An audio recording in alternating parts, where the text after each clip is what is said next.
ඔයාට ඔයාගෙන් ලියුමක් ඇවිල්ලා තිබ්බොත් ඒ ලියුමේ මොනවද තියෙයිද? මේ ලෝකේ ජීවත් වෙන හැම මිනිස්සෙට්ටම තමන්ගේ ජීවිතේ හඹාගෙන යන්න ඉලක්කයක් තියෙන්න ඕන. එහෙම නැත්නම් ඒ ජීවිත හරිම නීරසයි. වයසක කෙනෙක් වුණත් තමන්ගේ ජීවිතේ ඉලක්කයක් හඹාගෙන යනවා නම් එයා මානසිකව තරුණ වෙනවා. හැබැයි තරුණ කෙනෙක් වුණත් තමන්ගේ ජීවිතේ කිසිම ඉලක්කයක් නැත්නම් එයා මානසිකව වයසට යනවා. 2028 උසස් පෙළ විභාගයට සූදානම් වෙන.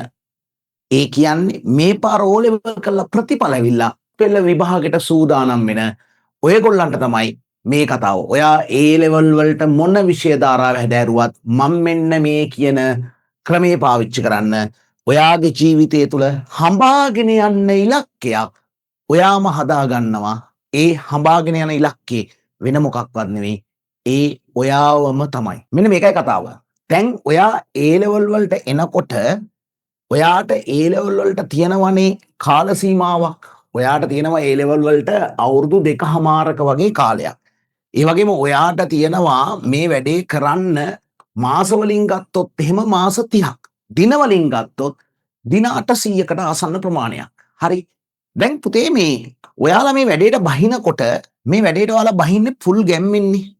පටන් ගත්ත ගමන්නේ මාර ගැම්මෙන්. ඔයාලා ඉන්නේ ගොඩක් කට්ටිය ඉන්නේ කැම්පස් වල ගේට්ටුව ඉස්සරහා. කැම්පස් එකේ ගේට්ටුව ඉස්සරහා ඉන්න ඔයා. හැබැයි ටික දවසක් යනකොට මේ වැඩේ ටිකක් අතෑරෙනවා. අන්න එහෙම අතාරින්න නැතුව වැඩේ දිගටම අල්ලගෙන ඉන්න මම මෙන්න මේ කියන වැඩේ පාවිච්චි කරන්න. ඔයා ගන්න A4 කොලයක්. A4 කොලයක් අරගෙන ඔයා ඉස්සෙල්ලම ලියන්න ඔයාට ලියුමක්. ඔයාට ලියන ලියුමේ තියෙන්න ඕන 2028 උසස් පෙළ විභාගයේ ප්‍රතිඵල එන දවස තියෙනවනේ. අන්නේ ප්‍රතිඵල එන දවසේ ඔයාට දැනෙන හැඟීම, ඔයාගේ අම්මට තාත්තට දැනෙන හැඟීම, ඔයගලන්ගේ ඇස්වල තියෙන කඳුළු වල වර්ගය මොකක්ද කියන එක. කඳුළු වර්ග දෙකයිනේ. දුකට එන කඳුළු තියෙනවා, සතුටට එන කඳුළු තියෙනවා. අම්මගේ ඇස්වල තියෙන කඳුළු මොනවද කියන එක මේකේ ලියවෙන්න ඕන. ඒ වගේම ඔයා මේ ප්ලෑන් එක එහෙම නැත්නම් ඔයා මේ ගේම් එක කරගෙන යන්න ඔයා මොනවද ඔයාට තියෙන ප්‍රශ්නේ තියෙනව නෙවෙයි කියන්නේ. ප්‍රශ්නේ ජයගත්තා. මේ ප්‍රශ්නේ මට ආවා මම මේකෙන් දින්නා. මේ ප්‍රශ්නේ මට ආවා මම මේකෙන් දින්නා. අන්න ඒක තමයි ලියුමේ තියෙන්න ඕන. ඔයා එහෙම ලියන ලියුම අපිට එවන්න. PS ජාතික පාසල මෙන්න මේ ලිපිණයට අපිට ඒ ලියුම එවන්න. ඒ ලියුම අපිට එව්වම අපි ඔයාට එවනවා දවස් 21ක ප්ලෑන් එකක්. දවස් 21 ප්ලෑන් එකක් ඇතුලේ වැඩ කරාම ඔයා ඒ වලට මොන සබ්ජෙක්ට් එක කරත් ප්‍රශ්නයක් නැහැ. මේ ලියුම එවන්න. දවස් 21ක ප්ලෑන් එකක් ඇතුලේ ඔයා වැඩ කරාම මොකද වෙන්නේ? දවස් 21ක ප්ලෑන් එකක් ඇතුලේ අපි දන්නවා සාමාන්‍ය මේක තියරියක් ලෝකේ. සාමාන්‍ය මේක ලෝකේ පිළිගන්න න්‍යායක්. දවස් 21ක් යම් කාර්යයක් එක දිගට කරගෙන ගියොත් ඒ වැඩි මිනිස්සෙට මහ ලොකු වැඩක් වෙන්නේ නැහැ. එතකොට ඔයා මේ ලියුම අපිට එව්වයින් පස්සේ අපි ඔයාට එවනවා ආයේ අර දවස් 21 ප්ලෑන් එක අපි ඔයාට එවනවා. එතකොට මතක තියාගන්න හොඳට තේරුම් ගන්නකො. මේ වැඩේ පටන් ගන්නකොට පටන් ගන්න මොහොතේ ඉන්න ඔයා නෙවෙයි. මේ වැඩේ මැදට යනකොට ඉන්න ඔයා වෙනස් වෙනවා. වෙනස් වෙනවා. මොකද අවුරුදු 2යි මාස 6ක් කාලයක් තියෙනවා. ඒ කාලය තුල ඔයාගේ සිතුවිලි, අදහස්, ඔයාගේ ඉලක්ක, ඔයා යන ගමන් මාර්ගය මේ සියල්ල වෙනස් වෙන්න පුළුවන්. ඔයා එවන ලියුම තමයි මෙන්න මේ ගමන් මාර්ගයෙන් ඔයා එළියට පනින්න නැතුව ඔයාව මේ ගමන ඇතුළෙම තියාගන්න මොටිවේෂන් එක. ඔයා එවන ලියුමේ අනික් කට්ටියටත් ඒ ලියුම මොටිවේට් ලියුමක් නම් මං ඒ ලියුම මගේ ක්ලාස් එක ඇතුලේ කියවනවා.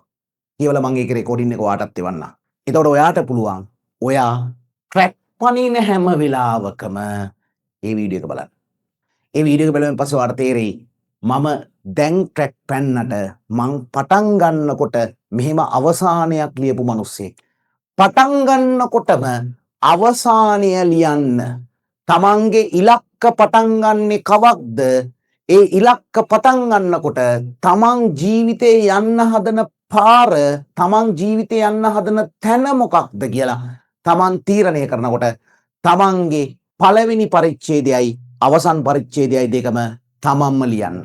එතකොට ඒ පරිච්ඡේද දෙක ඇතුළේ ඔයා ගමන් කරනකොට කීයටවත් ඔයා මේකෙන් එළියට යන්නේ නැහැ. එළියට විසි වෙන්නේ නැහැ. අපි අපේ පන්තිය තුලේ ඔන්න ඔය වගේ වැඩපිළිවෙලක් එක්ක වැඩ කරපු නිසා තමයි දරුවෝ අපිට පුළුවන් වුණේ ලංකාවේ උසස් පෙළ පන්තියක එක අවුරුද්දක බිහි කරන විශිෂ්ටම ප්‍රතිඵල ලේඛනය බිහි කරන්න. අදටත් කිසිවෙකුටත් අභියෝග කළ නොහැකි ලංකාවේ 2025 උසස් පෙළ විභාගේ වැඩිම ඒ සාමාර්ථ ප්‍රමාණය ඒ සාමාර්ථ 450ක් අදටත් ලංකාවේ කිසිම BS පන්තියකට අභියෝග කරගන්න බැරුණා 2025 වැඩිම ප්‍රතිඵලය පළවෙනි 100 ඇතුළට දිස්ත්‍රික් පළවෙනි 100 ඇතුළට ළමයි 127ක් දිස්ත්‍රික් පළවෙනි 10 ඇතුළට ළමයි 12 මේ ප්‍රතිඵල ලේඛන බිහි කරන්න පුළුවන් උනේ ඔන්නෝම සැලසුමක් එක්ක වැඩ කරපු නිසා. මොකද හේතුව සැලසුම්කරණයෙන් තොර කිසිදු ජයග්‍රහණයක් නොමැත. ඔයාට පේනවා ඇති ඔය ඉලක්ක එක්ක අපි වැඩ කරපු එකේ ප්‍රතිඵලේ මෙන්න මේ ප්‍රතිඵල ලේඛනවල සාක්ෂි වෙලා තියෙනවා. සමහරක් දරුවන්ට එක විෂයක් අසමත් වෙද්දි බිස්නස් ස්ටඩීස් වලට එකක් ඇවිල්ලා තියෙනවා. මේක තමයි සැලසුම්කරණේ ජයග්‍රහණය. සැලසුම්කරණයෙන් තොර ජයග්‍රහණයක් කිසිම තැනක නැහැ. ඒ නිසා සැලසුම්කරණේ ජයග්‍රහණය තමයි මේක. මේ ගේම් එක දිනන්න පුළුවන් වෙන්නේ සැලසුම් එක්ක විතරයි. අපි අපේ 2028 උසස් පෙළ පන්ති ආරම්භය සිදු කරනවා ඉදිරි දිනවලදී.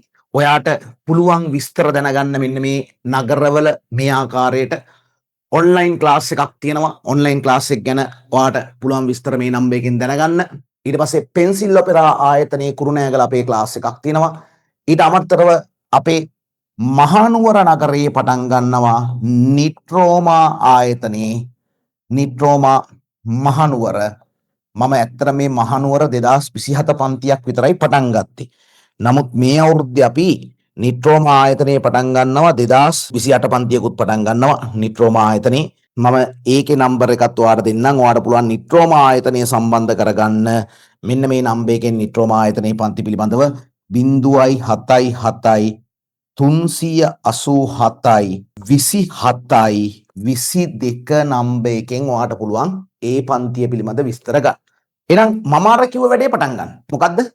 ඔයාට ලියුමක් ලියන්න. ඔයාට ලියන ලියුම තියෙනවනේ. ඒ ලියුම ඔයා අපිට එවන්න. අපි ඔයාට එවනවා සැලැස්ම.